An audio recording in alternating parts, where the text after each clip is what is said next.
మావోయిస్టుల కీలక స్థావరమైన కర్రెగుట్టలో సాయుధ బలగాల ఆధిపత్యం కొనసాగుతోంది.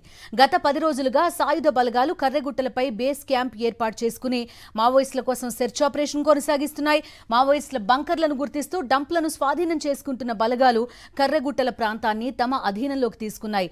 హెలికాప్టర్ల ద్వారా కర్రెగుట్టలను జల్లెడపడుతూ మావోయిస్టులను మట్టుబెడుతున్నాయి. కర్రెగుట్టలపై శాశ్వత బేస్ క్యాంప్ ఏర్పాటు చేసుకోవడంతో ఆ ప్రాంతమంతా తమ అధీనంలోకి తెచ్చుకుని త్రివర్ణ పతాకం ఎగరేస్తూ తమ ఆధిపత్యాన్ని బలగాలు చాటి చెబుతున్నాయి. ప్రస్తుతం కర్రెగుట్టల వద్ద పరిస్థితి ఎలా ఉందో మా ప్రతినిధి శ్రీధర్ వివరిస్తారు. ఆపరేషన్ కగార్లో భాగంగా ఛత్తీస్గఢ్ తెలంగాణ బార్డర్ మాత్రం యుద్ధ వాతావరణం నెలకొంది. ఈ నెల 22వ తేదీ నుంచి ప్రారంభమైన కేంద్ర బలగాల కూంబింగ్ ఈ రోజు వరకు కూడా కొనసాగుతున్నాయి. అయితే ఏదైతే కర్రెగుట్టల మీద టార్గెట్ చేశారో దాదాపు 1000 మించలి 1200 మంది వరకు మావోయిస్టులు ఉండొచ్చు. అందులో కేంద్ర స్థాయి రాష్ట్ర స్థాయి నాయకులు కూడా ఉన్నారని భావించి ఈ కర్రెగుట్టల ఆపరేషన్ చేశారు. దాదాపు ఈ రోజు 9వ రోజు అయినప్పటికీ కూడా కేవలం 3 మాత్రమే మావోయిస్టులు, వాళ్ళకు మహిళా మావోయిస్టులు మాత్రమే మిగతా అంతా కూడా తప్పించుకున్నట్టు తెలుస్తున్నది. మొత్తానికి కొద్దిసేపటి క్రితం మనకు వచ్చిన సమాచారం ప్రకారం ఎవరైతే గుహల్లో ఉన్న దాదాపు 800 నుంచి 1200 వరకు అనుకున్న మావోయిస్టులు అందరూ కూడా సేఫ్ జోన్గా బయటకు వెళ్ళిపోయారు. ఇప్పుడే కొంచెం మనం చూపిస్తూ వెనుక ఉన్న కర్రెగుట్టల వైపు పోలీసు బలగాలు పైకి చేరుకున్నాయి. పైన చేరుకున్న తర్వాత అక్కడ బేస్ క్యాంప్ కూడా ఏర్పాటు చేశారు. ఏదైతే వాళ్ళు దాక్కున్నారనే గుహల దగ్గర ఒక బేస్ క్యాంప్ ఏర్పాటు చేశారు.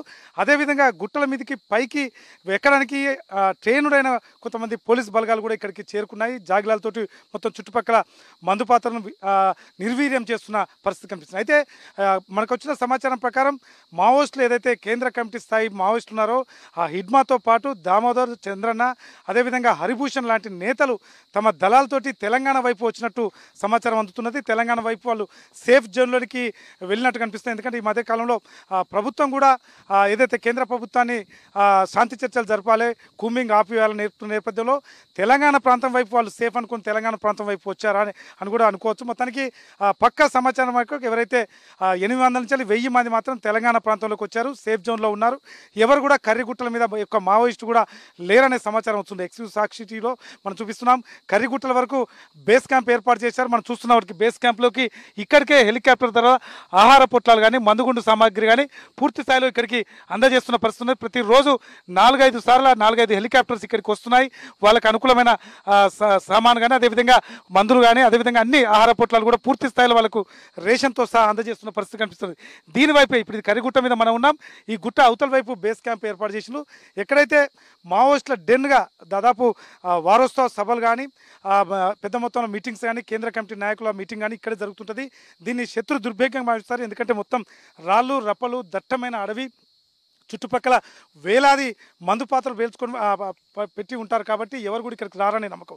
దీని అంతా కూడా దాదాపు 260 వరకు మందు పాత్ర పేల్చుకుంటూ వాళ్ళు అక్కడి వరకు వెళ్ళారని చెప్పొచ్చు. కేంద్ర బలగాలు ఏదైతే రాష్ట్ర బలగాలు అయితే ఛత్తీస్గఢ్ రాష్ట్ర సంబంధించిన బలగాలు వాళ్ళు ఒకవైపు కర్రెగుట్టలను పూర్తి స్థాయిలో ఆధీనంలోకి తెచ్చుకునే విషయంలో సక్సెస్ అయ్యాయని చెప్పొచ్చు. కానీ ఎవరైతే మావోయిస్టులు అత్యంత కీలకమైన మావోయిస్టుగా భావించిన హిడ్మా కానీ మిగతా ఎవరు కూడా వాళ్ళకు దొరకకపోవడం మాత్రం ఒక నిరాశ కలుగుతుందని చెప్పొచ్చు.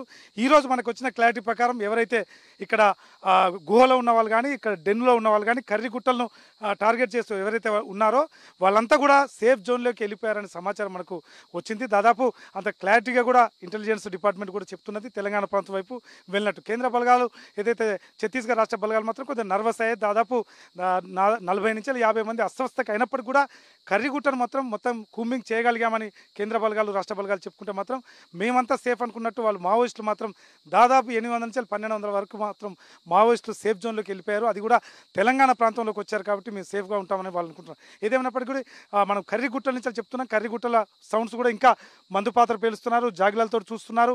దాదాపు కర్రెగుట్టల ఈ 9 రోజుల ఆపరేషన్లో కర్రెగుట్టలు ఉన్న దాదాపు 15 కిలోమీటర్ల పొడవున ఏదైతే ఉన్నాయో దాదాపు 10,000 హెక్టార్ల విస్తరణలో ఉంటుంది. కాబట్టి ఇవన్నిటిని కూడా పోలీసులు జల్లెడ పట్టారు కేంద్ర బలగాలు. కానీ మావోయిస్టులు మాత్రం దొరకపోవడం కేవలం 3 మాత్రమే హతమయ్యారు. అది మహిళా మావోయిస్టులు. మిగతా ఎవరైతే కేంద్ర స్థాయి రాష్ట్ర స్థాయి నాయకులు మాత్రం అందరూ కూడా సేఫ్గా భావిస్తున్నారు.